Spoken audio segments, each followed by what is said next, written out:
Okay, here's the scripting for teaching people to load a Gri Gri and a locking carabiner. After you've distributed the equipment to everyone in your class, you'd start something like this.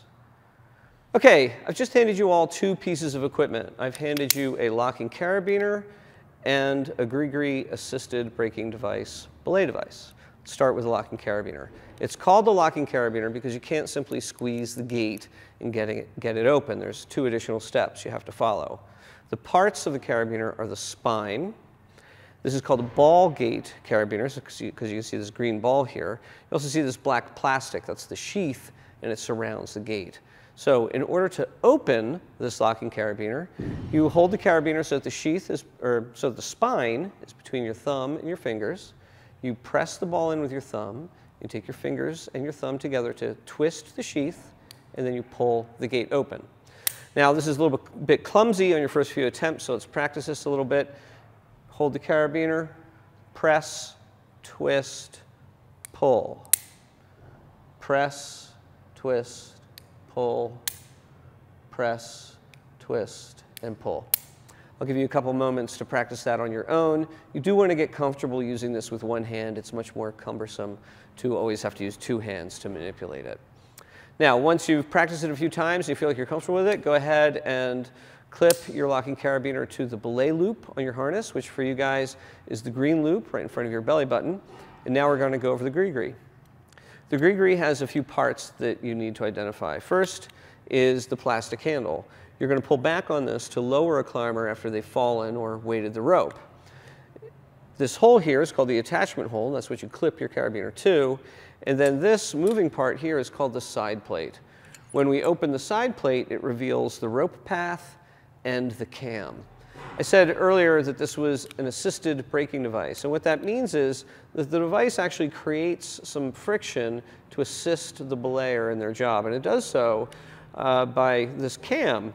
When the rope is weighted, it actually pulls this cam up. The cam engages, it pinches the rope, and creates some friction. And I'll show you how it does that in a minute. So those are the parts of the Gri Gri. There's something very important about the Gri Gri. There's only one correct way to load it. You'll notice here on the back side of the cam, you've got a little diagram with an arrow and a climber inside that arrow. That means that the climber's end of the rope always has to be oriented to the back of the cam. What does that mean? Well, with our top rope, we notice that here I'm grabbing the end that's on the outside of the belay bar, and I see that the rope runs up around the bar and back down to the climber's end. So when I load the Gri Gri and close the faceplate, this is the climber's end then, the part that goes up around the bar and back down on the climber, and this is called the brake end. This is my end that I'm going to have my brake hand on, and I'm never going to let go with my brake hand for no reason, not even to take a selfie or a picture with my phone of my climber. And as absurd as it sounds, people do this all the time. The cardinal rule of belaying is you must always have control of the brake strand of the rope, which means you never let go with the brake end. Now, once I've loaded the Gri Gri and I've visually inspected that I've got it loaded correctly, I'm going to clip it to the carabiner. And I'm going to do one more test to make sure I've got it loaded correctly, and that is I'm going to do a sharp upward pull on the climber's end of the rope. And if I've loaded it correctly, and I do that pull, you'll see that the cam is engaging, and that's pinching the rope and creating friction. And that's how the belay device assists me as a belayer. Now, I said there's only one correct way to load the Gri Gri, and that is the case. Let's say I load the Gri Gri backwards. Accidentally, I'm talking while I'm doing it, I get distracted.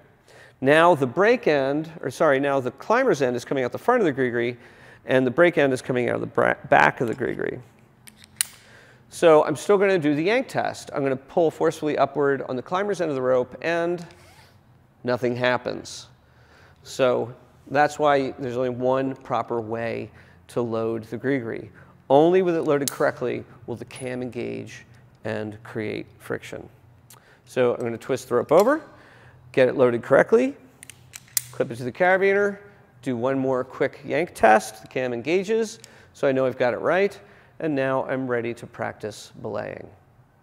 Now, before we move on to belaying, let's take a few minutes and let everyone get really comfortable with loading the Gri Gri and manipulating the locking carabiner with one hand. And myself or another instructor will help you if you have any questions.